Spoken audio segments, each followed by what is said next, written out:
എന്താണ് നമ്മുടെ നിരീക്ഷണ മനന ഉപാധികൾക്കുള്ള പരിമിതി? ഒന്ന്, ഇന്ദ്രിയങ്ങളുടെ കാഴ്ച സത്യമായ കാഴ്ചയല്ല. നമ്മൾ നിറങ്ങളായിട്ട് കാണുന്നത് നിറങ്ങളല്ല. നമ്മൾ രൂപങ്ങളായിട്ട് കാണുന്നത് ആ വസ്തുക്കളുടെ ശരിയായ രൂപം അല്ല.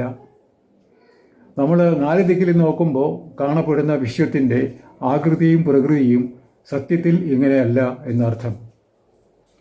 അതുകൊണ്ട് പക്ഷേ നാം കാണുന്ന ഈ കാര്യം, അനുഭവിക്കുന്ന കാര്യം ഇല്ലാത്തതാണ് എന്ന് നമുക്ക് ഉറപ്പിച്ച് പറയാനും വയ്യ.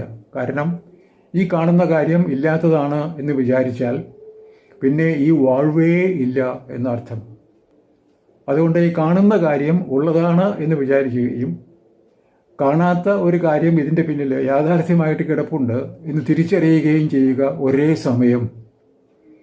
രണ്ടും വേണം എന്നർത്ഥം.